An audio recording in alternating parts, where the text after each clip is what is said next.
The wind howled through the canyon like a ghost mourning the past. But Thaddeus Bell didn't flinch. He stood on the edge of his porch boots, planted in dust eyes, scanning the barren valley that had become his prison and his sanctuary. For 3 long years, not a single soul had crossed his land. And that's exactly how he wanted it. Once, Thaddeus had been a man of purpose, a rancher, a husband, a neighbor who lent a hand when others needed one. But the West had a way of chewing up men like him and spitting them out hollow. Trust had cost him everything, and so he vanished. Vanished from towns, from friendships, from the memory of anyone who once called him friend. Out here, where even coyotes knew to keep their distance, he found a bitter kind of peace. His cabin, a one-room fortress built from stone and stubbornness, stood alone at the base of the ridgeline. No trails led to it. No smoke curled from any chimney but his. And the nearest town, a 2-day ride through terrain, only fools or outlaws dared cross. Each day bled into the next, feeding the horses, chopping wood, patching fences that no one ever touched. He didn't speak, not even to himself. His voice had grown so unused it rasped like dry leather when he muttered curses at the weather.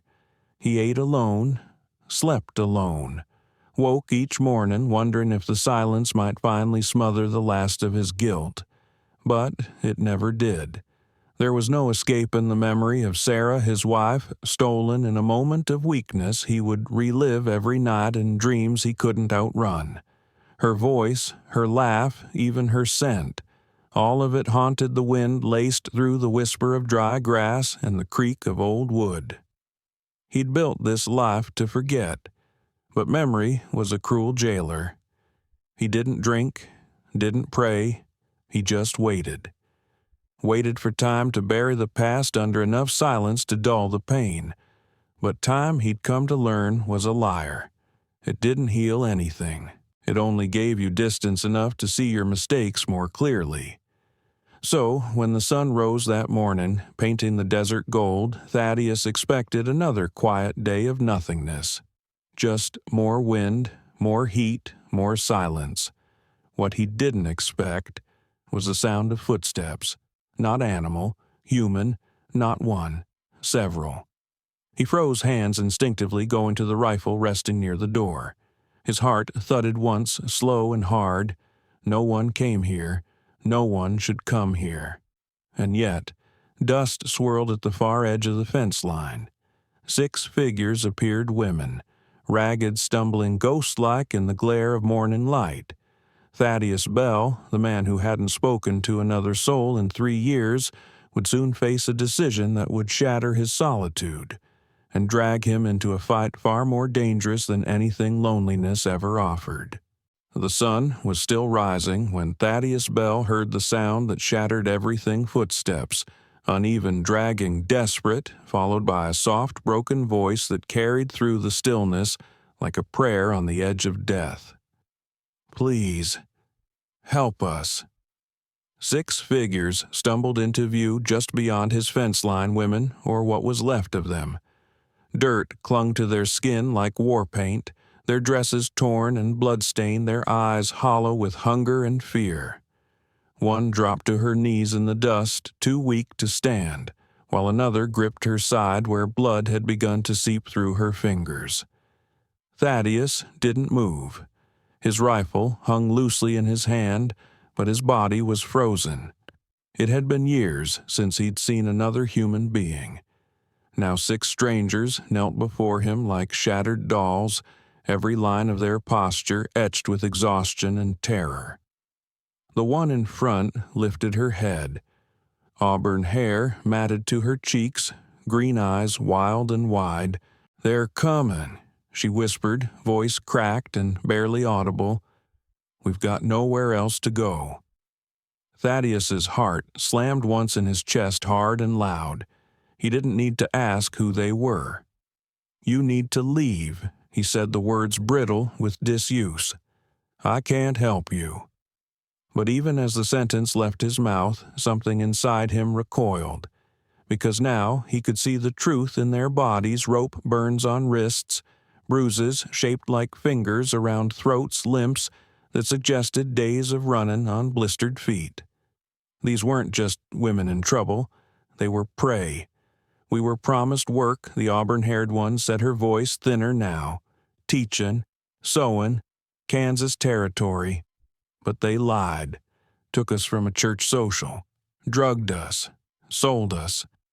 She faltered, then collapsed into the dirt. The others, barely more than girls, rushed to her side, too weak to hold her up, too afraid to leave her behind. Thaddeus's breath caught in his throat. It wasn't just pity, he felt it was recognition. He'd seen this before. That same look, that same desperation. Sarah had worn it the day she'd been taken, and now it was back on 6 unfamiliar faces asking him for something he hadn't given in years' trust. Then, in the distance, a new sound. Hoofbeats, fast, many. Thaddeus's blood turned cold. They found us, one girl gasped. On the horizon, a plume of dust rose like a warning. Whoever was hunting them was closing in, and Thaddeus Bell was about to make a choice that would define the rest of his life. Thaddeus Bell stood rooted to the spot, the rifle in his hand, suddenly heavy, like it remembered every moment he wished he could forget. The 6 women huddled near his porch like wounded birds trembling in the shade of his silence. One of them whimpered. Another coughed so hard she nearly collapsed. They looked broken, starved, hunted, and he was supposed to be a ghost, a man buried in his own solitude. For 3 years he'd told himself that nothing outside his fence line mattered. Not politics, not neighbors, not the world, just the wind, the work, and the memories he couldn't drown. But now they were here, and they were real. He took one step backward toward the cabin, toward safety. His old instinct screamed, "Don't get involved. Don't risk it. You know what happens when you care." He clenched his jaw. Sarah. Her name hit him like a punch. He hadn't spoken it aloud in years, hadn't let himself think about that day, the day a man in a badge had offered them protection, then taken everything instead. He could still see her framed in the doorway of their old home, refusing to cry as Thaddeus begged the man to leave them alone. Sarah had stood strong. He had crumbled. He hadn't fired his gun that day, hadn't stood between her and the monster. He had watched her go, and when the smoke cleared and her voice was gone forever, all that remained was shame. Thaddeus shook the memory away, but it clung to him like blood that wouldn't wash off. Now, staring at these women, these girls, he saw Sarah again. In the way the auburn-haired one tried to keep her chin high despite her wound. In the youngest one's terrified eyes. In the way they still hoped someone might help. The hoofbeats were louder now. He could see them, riders fast and purposeful, coming hard across the valley. You could shut the door, his mind whispered. Bolt it. Let them die and keep your silence. No one would blame you. No one would ever know. But he would know. Just like he'd known every time he looked in the mirror and saw the coward who hadn't saved Sarah. A soft moan from the porch cut through his thoughts. The auburn-haired woman, Clara, tried to stand, but failed. Blood spilled between her fingers as she slumped sideways. Thaddeus dropped his rifle. He moved before his mind caught up. Boots pounding the dust, he crossed the porch in seconds and caught her before she hit the ground. Her body was too light, fevered, fading. The others gasped, but he didn't look at them. He looked at her and saw a second chance. "Get inside," he said gruffly, but she started. "You'll die in the open," he snapped, "and if they find your bodies here, they'll know someone helped you." He carried Clara into the cabin heart, hammering with something he hadn't felt in years: purpose. Behind him, the other 5 stumbled after, and in the distance, death was riding toward them. The rumble of hoofbeats grew louder, rattling the dry earth like distant thunder. Thaddeus stood at the window of his cabin, one hand on the rifle he hadn't touched in years, the other gripping the edge of the shutter so tightly his knuckles turned white. A cloud of dust crested the far ridge, then splintered as 6 riders broke through the haze, dark figures silhouetted by the desert sun, moving with purpose and precision. These weren't bandits. They were professionals, predators. "Who are they?" he asked, voice low but urgent. Clara, pale and bleeding, leaned against the wall behind him, trying to stay conscious. Her lips trembled as she whispered, "Slavers." The word hit Thaddeus like a slap. "They bought us," she continued. "A man with a federal badge said we'd signed contracts for work. Seamstresses, teachers. But it was all a lie." She paused, wincing as pain lanced through her side. "He took us from a church gathering in Kansas, drugged our drinks, sold us like livestock." Thaddeus felt something deep and primal awaken inside him. Rage, cold and clean. Then she spoke the name: Wade Garrett. The rifle almost slipped from his hands. Thaddeus turned eyes sharp as flint. "What did you say?" Clara met his gaze. "Marshal Wade Garrett. He wears the badge, carries the law like armor. But he's the worst of them. He owns roots across 3 territories. Anyone reports him, he finds out. Then they vanish." Thaddeus stepped back like he'd been struck. Wade Garrett. The name had lived in the shadows of his memory behind every sleepless night. The man who'd promised protection and taken Sarah instead. The man Thaddeus had once trusted and paid for that trust with everything that mattered. He looked out the window again. One of the riders wore a black vest with a glinting badge pinned to his chest. Wade Garrett. The bastard had found them, and now he'd found Thaddeus. The slavers stopped just out of rifle range, confident calm. Thaddeus could hear their laughter, their horses snorting in the dust. Garrett raised his voice smooth and full of false charm. "Afternoon friend," he called. "We're looking for some runaways. 6 women. Belong to us. Legal property, you understand. You seen anyone like that?" Thaddeus stepped out onto the porch, slowly rifle in hand but low at his side. The sun threw long shadows across the dirt as he faced the men who had once stolen his soul. "Haven't seen a soul in weeks," he lied. Garrett smiled. "Cold, cruel. That's so. Mind if we have a look around? Sometimes folks get the idea they can hide things out here. Secrets." Thaddeus didn't flinch. "This is private land." Garrett tilted his head. "Funny thing about hermits, they're usually hiding something." From inside the cabin, a soft whimper slipped through the floorboards. It was almost nothing, but Garrett heard it. His eyes narrowed like a hound catching scent.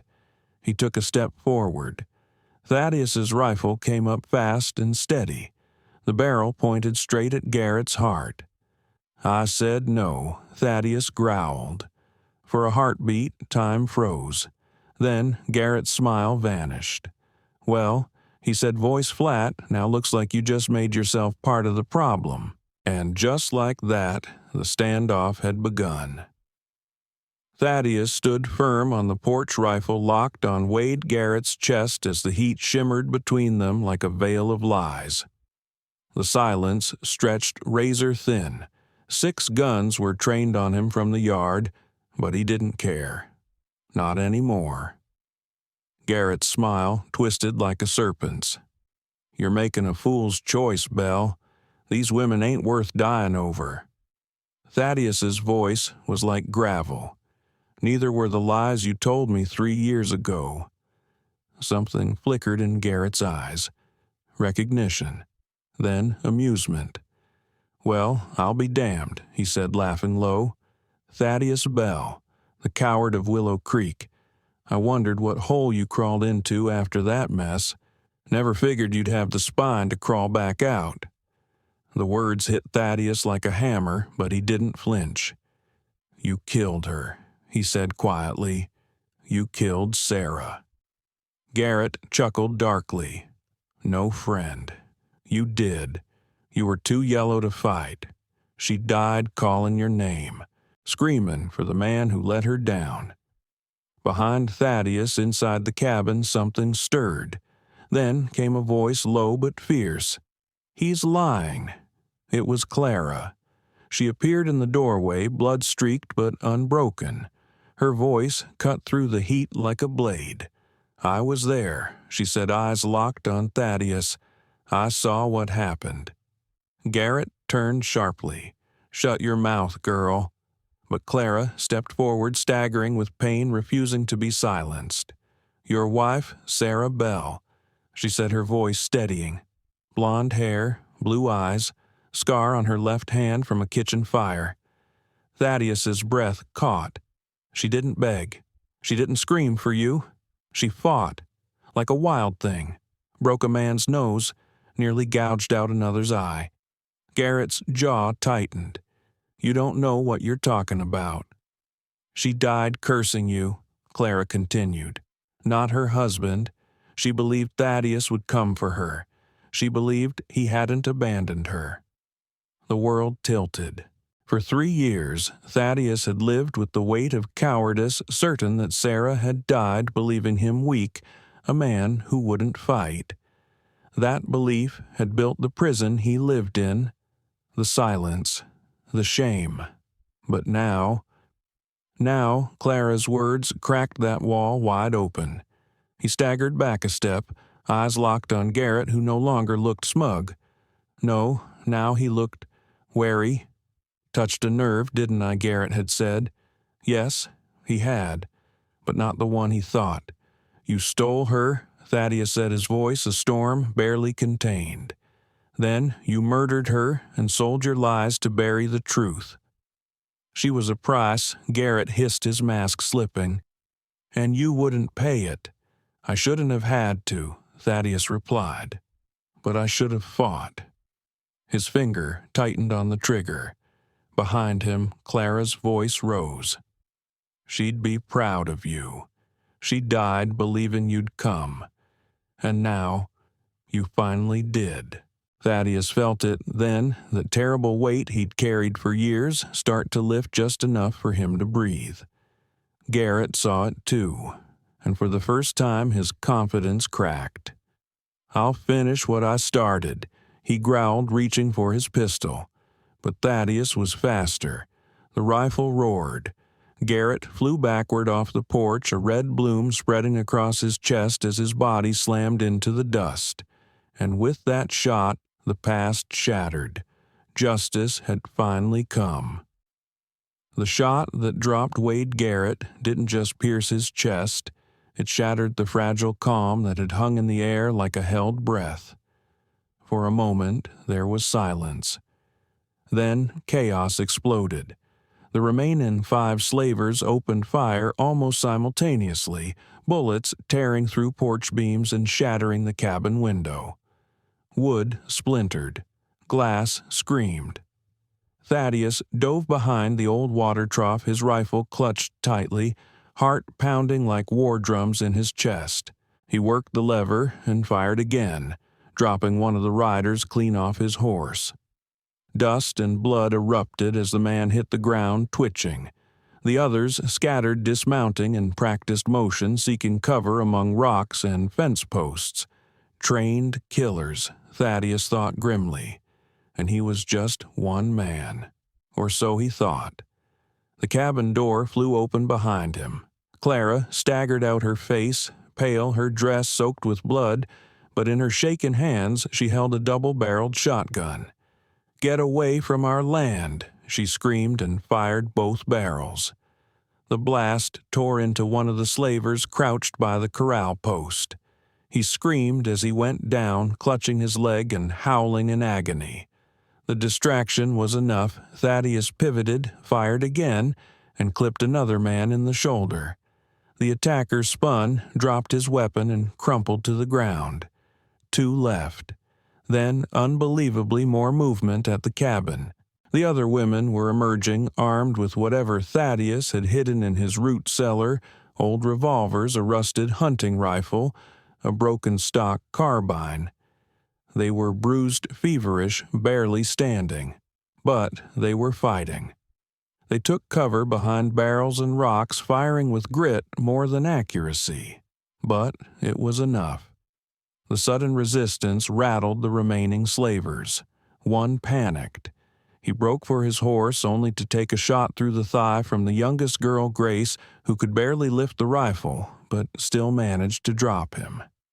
Only one remained, now a scarred brute with a long coat and dead eyes. He tried to flank the cabin, slipping around the side with a knife in hand. Thaddeus saw him too late, but Clara didn't.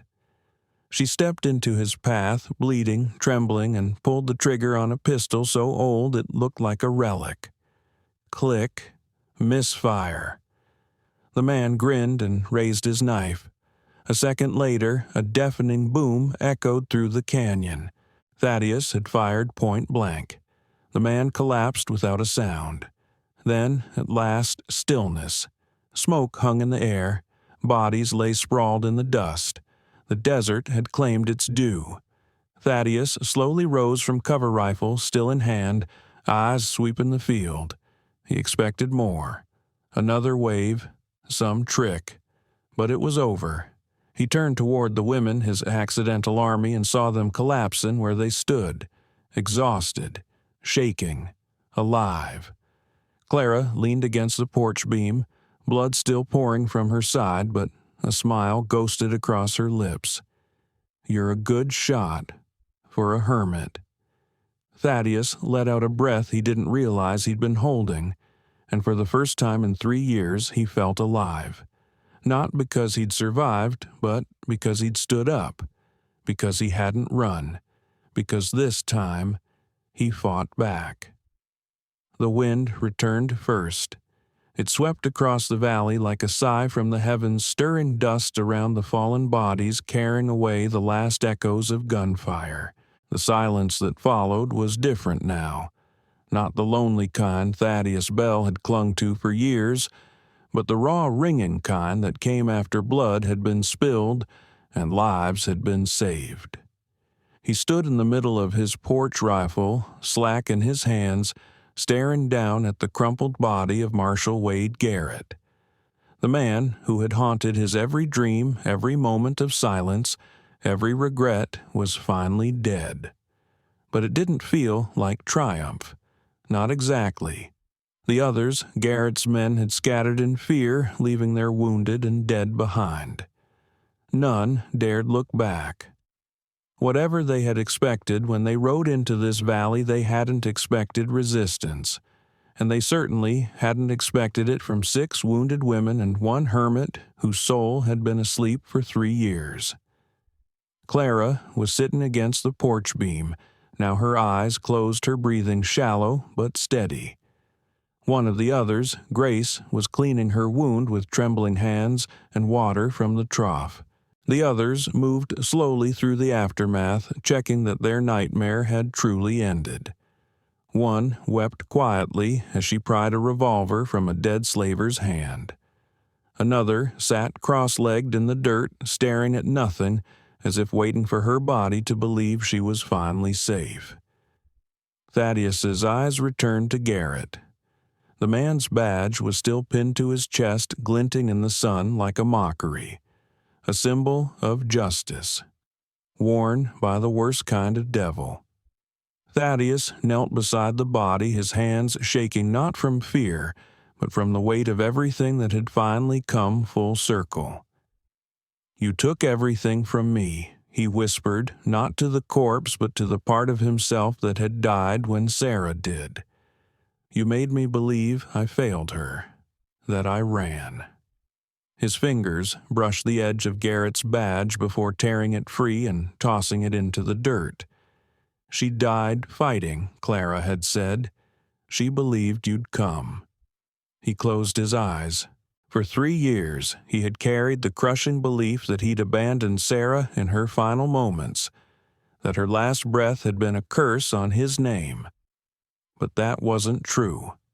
She had believed in him, and though he hadn't saved her in time, maybe today he had saved a piece of her legacy. The women inside the cabin, half-starved, beaten, scarred, they had found the strength to fight because he had chosen to stand. Not run, not hide, stand. Thaddeus looked up at the sky, its endless blue unmarred by smoke or storm, and for the first time in years the sun didn't feel like an accusation. It felt like a witness. Behind him, Clara's voice broke the silence. "She'd be proud of you." He turned, meeting her eyes. "Sarah," she added, "she'd be proud you didn't let them win." Thaddeus's voice was rough but steady. "She already won. Every time you survive, she wins." They sat in silence, not mourning, not celebrating, just existing in a moment neither thought they'd live to see. And somewhere in the wind, Thaddeus thought he could hear Sarah's voice, not in pain, but in peace, telling him he had finally come home. 6 months had passed since the gunfight in the valley, since blood was spilled, justice claimed, and a broken man chose to fight. Spring came late to the highlands, but when it did, it brought more than just flowers. It brought rebirth. Thaddeus Bell no longer lived alone. The cabin that once stood as a monument to silence had been transformed. The porch was repaired, the shattered windows replaced, and laughter now echoed through the rafters where ghosts once whispered. He had built something new. With his own calloused hands, Thaddeus raised a one-room schoolhouse near the edge of a small frontier town called New Haven, nestled between 2 ridges where the wind sang less like sorrow and more like promise. Each plank, each nail, each pane of glass had been set with care, not as a shield to keep the world out, but as an offering to let the world in. And inside that schoolhouse, 6 women stood tall, not victims, not fugitives, but teachers. Grace, the youngest, now healthy and radiant, led a class of bright-eyed children with chalk-stained fingers, and the patience of someone who had once been denied every ounce of kindness. The others followed suit, teaching letters, sewing arithmetic, and perhaps, most importantly, how to never give up. They had become more than educators. They were symbols of survival, of second chances, of a future that refused to be defined by past pain. Thaddeus watched them each morning from the porch of the small home he'd built just down the path from the school. He didn't hover. He didn't speak unless spoken to, but his eyes, once hardened by grief, now held something else. Peace. Clara stepped out beside him, barefoot on the wood, her hand resting lightly on the growing curve of her belly. She wore a simple dress stitched with care and a silver band on her finger. Sarah's wedding ring. Clara had asked for it not as a replacement, but as a continuation. "A woman died believing you'd come," she'd said. "Let me wear this in honor of both her faith and your redemption." Their wedding had been small, a quiet affair among the wildflowers and wind with no preacher, just promises. And yet, in that moment, something holy had passed between them. Clara had never pretended to be Sarah. Thaddeus had never asked her to be. They were 2 souls scarred but standing who had chosen not to let the darkness win. One evening, as the children ran through the grass and the women laughed from the steps of the schoolhouse, Clara leaned her head against Thaddeus's shoulder and whispered, "She'd be proud of you." Thaddeus didn't answer with words. He simply nodded, staring out at the horizon where the sun dipped low and painted the land gold. A place once haunted by loss was now alive with purpose. The valley had given him silence, but New Haven had given him a future. And in that future, the legacy of Sarah lived on, not in sorrow, but in every lesson taught every child who dared to dream, and every day he woke beside a woman who had helped him remember what it meant to choose life. The story of Thaddeus Bell did not begin with courage. It began with silence. A man once buried under guilt who chose exile over confrontation believed he had forfeited any right to redemption.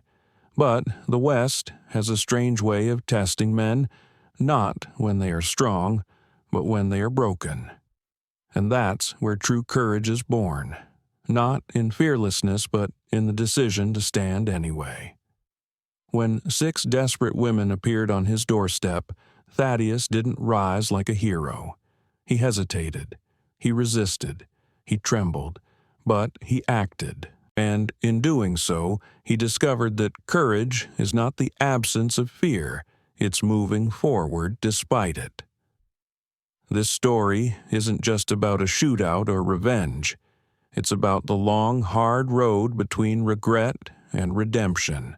Thaddeus had lived with the memory of Sarah's death for years, convinced that his failure defined him. But the truth brought to him through Clara's testimony was that his wife had died believing in him, not cursing his name. That belief became a bridge across the years.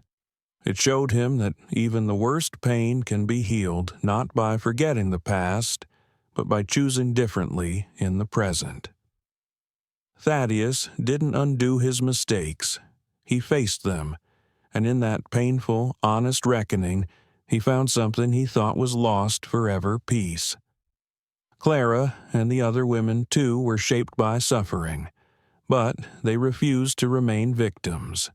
In taking up arms, even when wounded, they proved that survival is not just staying alive, but reclaiming your dignity. Together, they created a future from the ashes of their trauma. A future filled with books and blackboards instead of chains and shadows. A future where children learned not just arithmetic and letters, but the deeper lessons of the human spirit, that love is a choice, that freedom is worth the fight, and that even strangers can become family. Forgiveness flows through this tale like an underground stream, quiet, powerful, and life-giving. Thaddeus forgave himself the hardest kind of forgiveness, and in doing so he opened the door to love again. Clara wore Sarah's ring not to replace her, but to honor her, reminding us that love lost doesn't mean love ends, and sacrifice. It was everywhere, in Clara's wounded march to the porch, in Grace's trembling hands holding a rifle for the first time, in Thaddeus stepping between evil and innocence, knowing it might cost him everything. Their story teaches us this: sometimes salvation doesn't come in grand gestures, but in the small decision to do the right thing when it's hardest. It teaches us that no matter how lost a person may seem, no matter how deep the guilt or how long the silence, there is always a way back. All it takes is the will to rise.